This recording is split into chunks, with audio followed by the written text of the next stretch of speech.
Yes. Love the use of emojis there. Yes, we'll get to that. But yes, the other gaff just had to be. I don't know if it's MLS. I don't know if it's Messi. I don't know who, but just this All-Star fiasco with Lionel Messi and Jordi Alba being decided for them by the club to not play in the MLS's All-Star or not League. travel. Not travel. Well, if they're not there, they can't play. I mean, like Caitlin Clark was there at the WNBA All-Star game, even though she didn't play.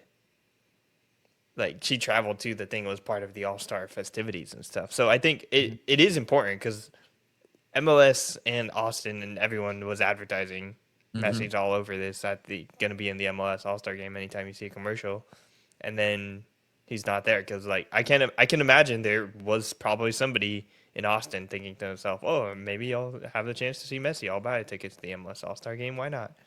And then you go and it's like, what the heck? He didn't show up. Inter Miami didn't show up. They chose not to show up. I think it's more of an indictment on the league for not communicating this beforehand. That's the gaffe for me. Is that like if they said from the beginning like they're deciding not to go, then I think that's completely fine. And also they had the like pre-chosen like punishment of like, okay, 1 game suspension. I think Miami's like they were okay with that because they completely accepted it, and against Cincinnati, who's above them in the standings, I believe, like they're completely okay with it. And I mean, if they're okay with the punishment, like I think it's kind of fine. Just it's on MLS for not saying beforehand. They're just kind of, I think, trying to milk people's pocketbooks. Yeah, and I see it from a local's perspective, right? Like San Diego FC, they had 3 players go. Clearly, didn't really factor into the result of Nashville. Maybe if they were fresher, 2-0 maybe. But again, we're going to hypotheticals at this point. But I think Mikey Varas would have had the reason to say, hey, I don't have MLS next team. I don't have a B squad. I don't have players. Like I need them to stay here. He would have preferred them to stay here, have their routines, go through a light work of we're going to have a Friday match coming up, a very important one. It's moved up, so everything's already wonky for them. And I think Mikey Vadas would have chosen to keep them here if given the choice. And guess what? You get rewarded by them not playing and resting in a way, because Messi's going to get a forced rest now for a game. It was a pretty important game here against Cincinnati, but I don't know. It's just not the thing. It's not very cash money of MLS. Don Garber, just go watch a press conference from Don Garber and then tell me how you really feel about MLS and being led by in that direction, in that fashion, in that way, and I'll see where we stand with each other. I think a more interesting thing about Miami too is the Rodrigo De Paul signing. Did you guys see this? What happened here? What's your guys' take on it? I guess I'll set the background. They signed him technically to a loan with an option to purchase. They're paying him, I think, technically like the maximum of like 1.4 million, but not a designated player. He's just a loan player right now. And the general expectation is after this season, his contract is going to be purchased and he will be the next designated player once Busquets' contract ends at the end of the year. So they're kind of like using a little bit of a loophole, I guess, in the MLS roster rules. What is your guys' take on this? Smart. I think it's the way you play the rules for MLS. Like the way it almost gives me like those rich people with loopholes in taxes getting away with things to get more tax returns and all that. Like there's so many loopholes that you can go through, which at the end of the day is not breaking any rules. And again, anybody can do this, but nobody else can because they don't have Messi. Yeah. Like Rodrigo De Paul is known to be Messi's bodyguard with Argentina. He's going to do anything to be able to play with this boy.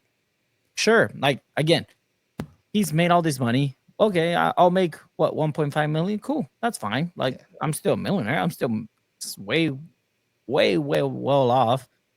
So I mean, I think that's just kind of like what you get when you do have Messi and like Jordi Alba and Busquets and Suarez. Like you're gonna keep attracting other players of that caliber because they're cool with each other and they're like, yeah, let's just have fun. Like, why not? Come over here, live in Miami. It's fun. It's cool. The game is easy. Like we're not really being expected to win championships. Now here's my hypothetical for you. Since I also think I agree that yes, it should be okay and allowed, and when you want to attract high paid talent and good talent, so it's okay. But now here's an idea: what if SanDiego FC had a club that could loan them a player for a smaller amount, so they don't have to pay as much, but then the actual club that they're with is paying most of the contract. Let's say like FC Nordstrand or something. Let's say SanDiego FC gets loaned a striker or something, and that striker wants some more money, and then they get loaned to SanDiego FC, and then they get paid by the sister club, and they get paid league minimum in MLS, but technically they're getting paid by the sister club, and there's nothing that player can do about it. Yeah. And they could do that. They could just have a whole roster. They could have a whole roster of league minimum players. And next thing you know, they're all technically on loan, but they're technically FC Nordstrand players. I love the way people are picking up what you're putting down, Abe. Like, what if it's like a striker from Escondido or something? That'd be interesting.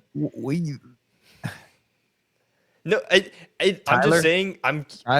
This is a genuine question I would ask to Tyler Heaps or people of like about what this Messi thing means, because it seems pretty easy to skirt the rules in this way. 100%. Of just letting you have a sister club, like you literally your owner owns that club too, so they could just pay everyone through there technically, and have them come here.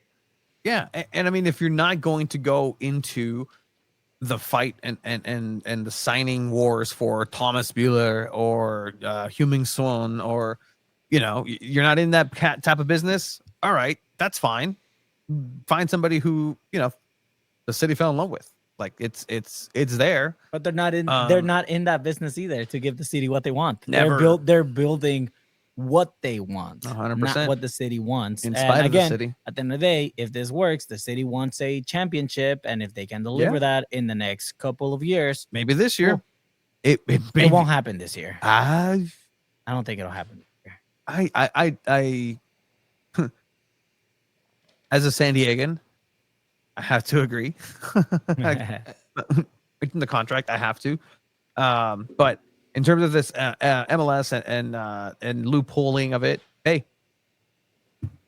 everybody else's owner, GM, sporting director could have done it, and they didn't. So hats off to them. Hats off to whatever's happening in Inter Miami, which will probably be a team that hopefully even if I'm LAFC, like there's the rumors with Song? Song, and you could why not just leave him at Tottenham and sign him on loan?